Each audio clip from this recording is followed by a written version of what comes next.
I have a really interesting subject to talk about in the realm of cosmology, or rather just the universe in general. Is everything infinite? How big is everything? Like, how can you really say for a fact that maybe the universe is really the only thing in existence? Like, I mean, how do you really draw a line that says that this is where it ends?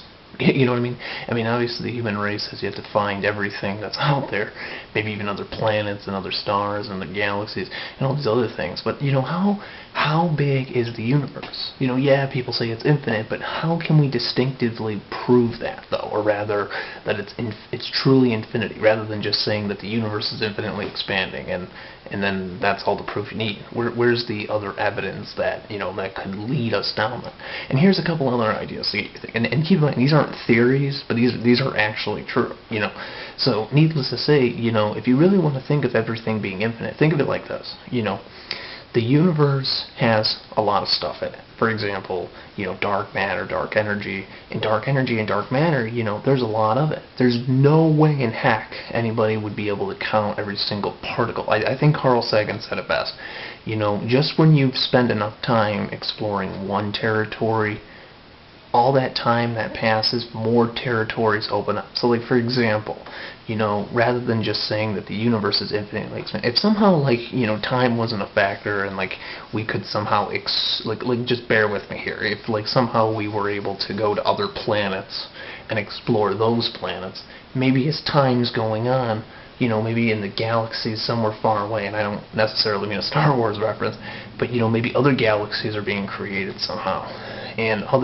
Because you think of it like this, we live in a universe, we live in a galaxy, and then we live inside of a solar system, which is really the stars gravitating, the circumference of its gravitational force, and then we live inside a planet, and inside that planet it has an atmosphere. I'm not sure if some planets cannot have atmospheres. I know, moons, for example, don't have atmospheres, but take our moon, for example, doesn't have it has a surface, but it has no atmosphere. So, in other words, I mean, it could be possible that maybe there was life on the moon at one point. I mean, or maybe there is. I don't know. I couldn't tell you because I've never been to the moon myself. But my point is, though, it's possible that, maybe there's something on the surface that could have had something to do with creating something, there's a lot of theories. This is a whole other story, but this is kind of tangled up, maybe it created something, like the moon came from, no one knows exactly where the moon came from, but the theory goes it's like the remains of a planet that crash landed with the Earth during its creation cycle. And I mean, that's actually pretty interesting if that is the case, because no one really knows, but it's actually really interesting though that the moon, ever since it collided with the Earth, it's pushing itself away. It's slowly accelerating. I think it's moving 1 inch away from the Earth. My question is, how much longer does it have to be before it breaks the Earth's orbit and it just goes in whatever direction it is? You know what I mean? But my point is, if you think about it, there's a lot of evidence to believe that, planets have their own cycles on how they're created, stars once they blow up, or even their formation, while they're being formed, they have this endless cycle. So for example, you could start out with a nebula, and then over time, and this is trillions, maybe even billions of years, billions of trillions, maybe even more than that. I wouldn't doubt it. That's a long time you think about it, though. But think of it like this. When a star, I believe it's the climax point when a star eventually dies, though, is usually when it runs out of hydrogen in the core, which is really interesting to think, because I didn't even know that until recently, that stars had hydrogen to begin with. I always thought that was just something you found on maybe other planets like Earth and maybe nearby galaxies. I don't know. Obviously you need hydrogen to make water too, as well as oxygen, or H2O in this case. But my point is, at least in our case, we need water, so we know that those elements need to exist, and that compound needs to exist.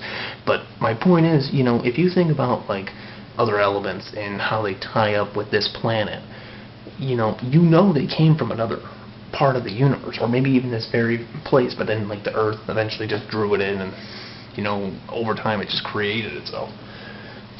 But my point is, if you think about it though, the universe is always, again, like going back to what Carl Sagan said, there's other areas out there we don't know. How is it that maybe one area eventually started in the universe, and now there's like all these other ones that are just being created somehow? So like, for example, it would be like if you were expanding on an idea. You have like this infinitely expanding, and like everything is just not just expanding, but rather it's increasing.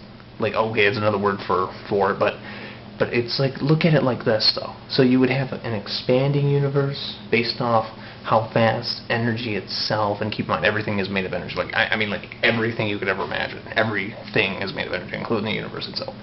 And it's like, there's at least, it's like putting a box in another box. You know that there's two different type of boxes there, but think of it as like the universe.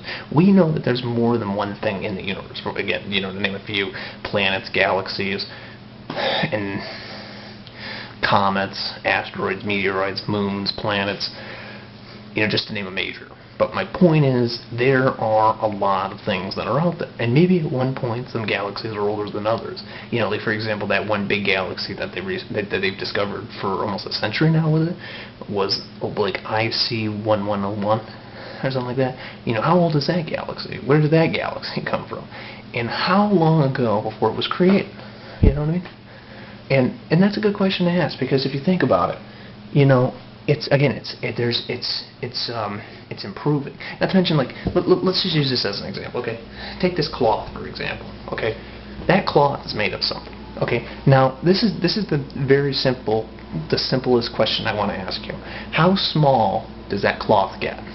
Like, for example, you think about what makes up that cloth, and then you start asking yourself what makes up that, and then you just keep going on and on and on and on and on, and eventually you come across, you realize it's like infinity.